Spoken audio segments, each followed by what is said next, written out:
حدیث مبارکہ کا مفہوم ہے کہ آقا علیہ الصلوۃ والسلام نے ارشاد فرمایا کہ ہر نبی کو اللہ تبارک و تعالیٰ نے ایک مخصوص و مقبول دعا عطا کی تھی، تو انہوں نے جلدی کی اور دنیا میں ہی اس دعا کو استعمال کر لیا، جبکہ میں نے اپنی امت کی شفاعت کی خاطر قیامت کے لیے اس دعا کو چھپا رکھا ہے۔ حضور فرماتے ہیں کہ سن لو، میں اولاد آدم کا سردار ہوں، لیکن اس پر کوئی فخر نہیں، میرے لیے ہی سب سے پہلے زمین شق ہوگی، اس پر کوئی فخر نہیں، اور قیامت کے دن لوائے حمد میرے ہی ہاتھ میں ہوگا، جس کے نیچے حضرت آدم علیہ السلام اور اولاد آدم ہوں گے، اس پر کوئی فخر نہیں۔ پھر آقا علیہ الصلوۃ والسلام نے ارشاد فرمایا کہ قیامت کے دن لوگوں میں اس دن کی شدت اور کرب و بلا انتہا پر ہوگا۔ لوگ حضرت آدم علیہ السلام کے حضور حاضر ہو کر فریاد کریں گے، اے ابو البشر، اللہ تعالیٰ کے حضور ہماری شفاعت کیجیے تاکہ وہ ہمارے درمیان کوئی فیصلہ سنا دے۔ تو حضرت آدم علیہ السلام فرمائیں گے کہ میں شفاعت نہیں کر سکتا،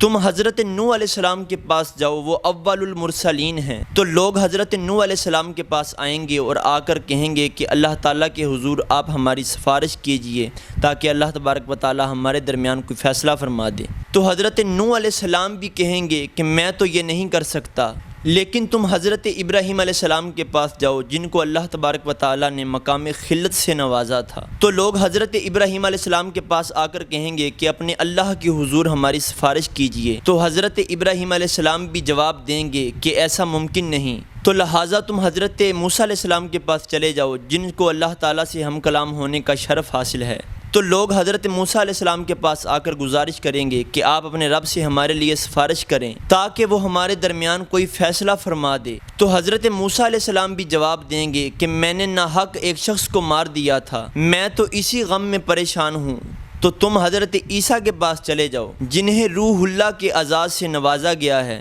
تو لوگ حضرت عیسیٰ علیہ السلام کے پاس آ کر عرض کریں گے کہ ہمارے لیے اپنے رب سے سفارش کیجیے کہ وہ ہمارے حق میں کوئی فیصلہ فرما دے۔ تو حضرت عیسیٰ علیہ السلام فرمائیں گے کہ میرے لیے یہ ناممکن ہے۔ تو حضرت عیسیٰ علیہ السلام فرمائیں گے کہ بے شک حضرت محمد مصطفیٰ صلی اللہ علیہ وآلہ وسلم ہی اللہ تعالیٰ کے آخری نبی ہیں، انہی کے سبب سے ہی اللہ تبارک و تعالیٰ نے ان کے اگلوں اور پچھلوں کی بخشش فرما دی، لوگوں انہی کے پاس چلے جاؤ۔ تو حضور اکرم صلی اللہ علیہ وآلہ وسلم ارشاد فرماتے ہیں کہ لوگ میرے پاس آ کر فریاد کریں گے تو میں کہوں گا انا لاہا انا لاہا، میں ہی گناہ گاروں کی شفاعت کے لیے ہوں، میں ہی تمہیں کملی میں چھپاؤں گا، یہاں تک کہ اللہ تبارک و تعالی اجازت عطا فرما دے گا کہ جسے چاہو پسند و انتخاب کر لو۔ تو جب تک اللہ تبارک و تعالی چاہے گا، حضور مکرم صلی اللہ علیہ وآلہ وسلم انتظار فرمائیں گے، پھر اللہ تعالیٰ اپنی مخلوق کے درمیان فیصلہ فرمانے کا ارادہ کرے گا تو ایک منادی ندا دے گا کہ سرور عالم محبوب کبریا صلی اللہ علیہ وآلہ وسلم اور ان کی امت کہاں ہے؟